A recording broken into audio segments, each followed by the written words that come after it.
छिपकली बेघर क्यों।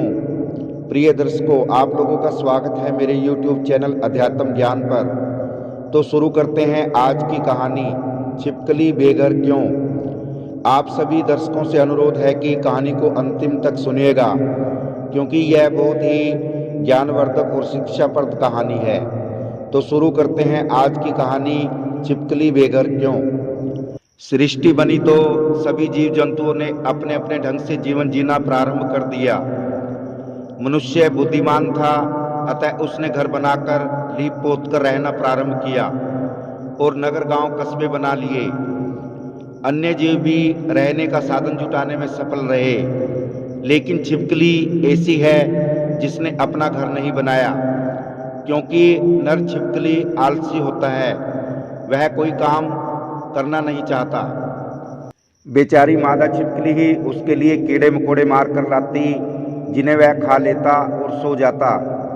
जाड़ों में वह एक चट्टान पर पड़ा धूप सेकता, बरसात में चट्टानों के नीचे किसी किसी दरार में दुबक जाता और गर्मियों में चट्टान के पास छाया में लेट जाता। उसका उद्देश्य था खाओ पियो और मौज करो।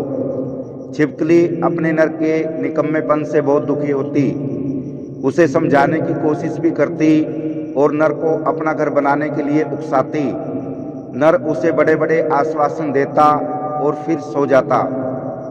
आए दिन ऐसा ही होता था। प्रिय बंधुओं, अब तो छिपकली भी उसे समझाते समझाते थक चुकी थी। अंत में थक हार कर उसने उससे कुछ कहना ही छोड़ दिया। एक दिन छिपकली भोजन की तलाश में घूमती हुई एक गांव के निकट पहुंची। उसने वहां मनुष्यों के सुंदर सुंदर घर देखे। उन घरों को देखकर उसकी भी इच्छा हुई कि उसका भी अपना एक घर होना चाहिए, लेकिन घर होगा कहाँ। उसका नर तो बड़ा ही निकम्मा था। जब वह छोटे मोटे काम ही नहीं कर पाता था तो भला घर कहाँ से बना पाता। उस दिन वह बड़े ही दुखी मन से अपने नर के पास आई। नर ने उससे भोजन मांगा तो वह रोने लगी। उसने नर को भला बुरा कहा और उसे धिक्कारते हुए बोली, जाकर मनुष्यों के घर देख, तू यूं ही जन्म काट रहा है। क्या तुमसे अपना एक घर भी नहीं बनाया जाता। अच्छा, तू चिंता मत कर, बरसात बीतते ही मैं घर बनवाना शुरू कर दूंगा। नर ने उसे आश्वासन दिया। भोली भाली छिपकली फिर उसकी बातों में आ गई और अपने घर के सपने देखने लगी। बरसात बीत गई तो छिपकली ने नर को घर बनाने की बात याद दिलाई। नर ने कहा, बस काम शुरू करता हूँ। इस तरह जाड़े बीत गए। छिपकली ने फिर कहा, घर कब बन रहा है। नर ने कहा, बस बहुत जल्दी। फिर कुछ दिन इसी प्रकार बीत गए तो छिपकली ने पूछा, घर बनाने का काम कैसा चल रहा है। जमीन तय कर ली है, कल से चिनाई का काम शुरू करूँगा। छिपकली जब भी उससे पूछती, वह उसे इसी प्रकार की उल्टी सीधी पट्टियां पढ़ा देता। छिपकली इतनी भोली थी कि हर बार उसकी बातों में आ जाती थी। इसी प्रकार दिन बीतते गए। नर आश्वासन देता रहा, मगर घर नहीं बना। गर्मियां आई, भयंकर गर्मी पड़ने लगी, गर्म हवा चलने लगी, चट्टान पर रहना मुश्किल हो गया। तो एक दिन छिपकली रोने लगी।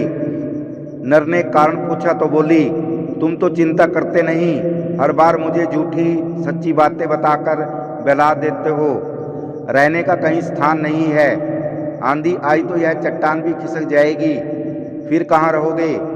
नर ने उसे आश्वासन दिया, मगर छिपकली रोती रही। नर के बहुत समझाने बुझाने पर भी छिपकली ने रोना बंद नहीं किया। आखिर नर ने उसे प्यार से समझाया, अच्छा आज तुम आराम करो, मैं भोजन लेने जा रहा हूँ। मनुष्यों के घर भी देख आऊँगा, फिर अपना घर अवश्य बनाऊँगा। कहकर नर गांव की ओर चला गया। वह गांव के पास पहुंचा तो उसने मनुष्यों के सुंदर सुंदर घर देखे। फिर वह छिपकली के पास लौट आया।